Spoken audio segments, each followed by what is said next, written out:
Jemaat yang dikasihi oleh Tuhan kita Yesus Kristus, Shalom dan selamat pagi buat kita semua.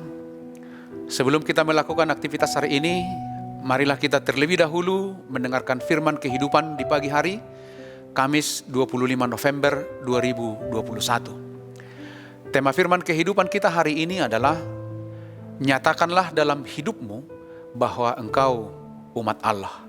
Yesaya 62 ayat 2. Jemaat yang dikasihi Tuhan, Allah selalu berjanji untuk memulihkan umatnya. Allah memanggil mereka dan berjanji akan membawa mereka kembali kepada Tuhan. Firman kehidupan pagi ini adalah bagian dari janji pemulihan itu. Allah berjanji akan memulihkan Sion dengan perantaraan hambanya, Nabi Yesaya. Dalam proses yang panjang, Nabi Yesaya tidak berhenti dan berdiam diri. Namun ia terus menyuarakan kabar keselamatan selama janji itu belum terwujud.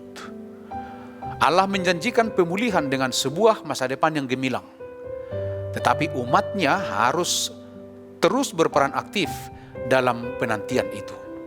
Mereka tidak boleh berputus asa. Dalam kesaksian Yesaya pada ayat 1 dikatakan, oleh karena Sion, aku tidak dapat berdiam diri. Dan oleh karena Yerusalem, aku tidak akan tinggal tenang sampai kebenarannya bersinar dan keselamatannya menyala seperti suluh.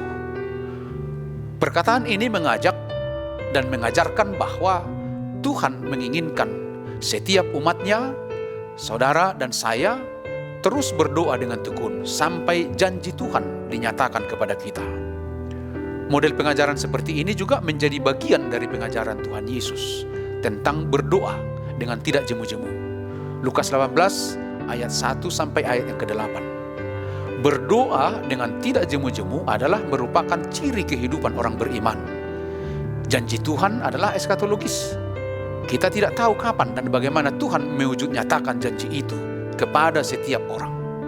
Namun, satu hal yang harus kita yakini, bahwa Tuhan tidak pernah lupa atau melupakan janji-janjinya. Karena itu selama masa penantian, semangat hidup menjadi sangat penting. Karena akan membentuk pola pikir dan gaya hidup kita sebagai umat Tuhan yang hidup dengan penuh pengharapan dan yang terarah pada janji pemulihan Tuhan. Jadi kita meyakini bahwa Tuhan akan menolong dan menyelamatkan umatnya, menyelamatkan kita, saya dan saudara. Mari kita sama-sama meyakini bahwa Tuhan pasti memulihkan.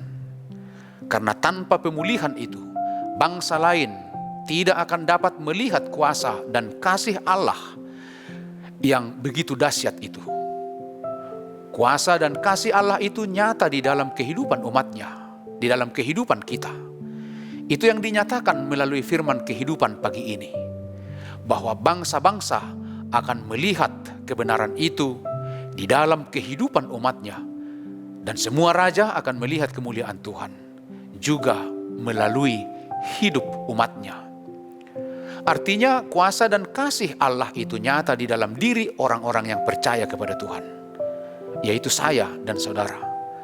Inilah firman kehidupan di pagi hari ini, yang diambil dari kitab Yesaya 62 ayat 2. Maka bangsa-bangsa akan melihat kebenaranmu, dan semua raja akan melihat kemuliaanmu, dan orang akan menyebut engkau dengan nama baru, yang akan ditentukan oleh Tuhan sendiri. Wujud nyata kasih dan kuasa Allah terlihat dalam hidup umatnya. Demikianlah firman kehidupan pagi hari ini. Selamat beraktivitas, tetap semangat, dan kita masih mematuhi protokol kesehatan. Tuhan Yesus memberkati kita semua. Amin. Mari kita berdoa. Ya Allah Bapa yang bertahta di sorga, terima kasih untuk pagi yang indah ini. Terima kasih untuk firman kehidupan yang sudah kami dengarkan sebelum kami melanjutkan melaksanakan aktivitas-aktivitas kami sepanjang hari ini. Kami bermohon Tuhan yang menjagai, Tuhan yang memelihara, Dan Tuhanlah yang memberkati kami melalui aktivitas kami sepanjang hari ini. Jauhkan dari sakit penyakit, dari mara bahaya. Tetapi biarlah penyertaan-Mu yang kami andalkan, sehingga kami boleh kuat bersuka cita hanya di dalam kasih-Mu. Terpujilah Engkau dalam Kristus Yesus, Tuhan dan Juru Selamat kami yang hidup. Anugerah dari Tuhan Yesus Kristus, kasih setia dari Allah Bapa, dan persekutuan dengan Roh Kudus, itu kiranya yang menyertai kamu. Amin.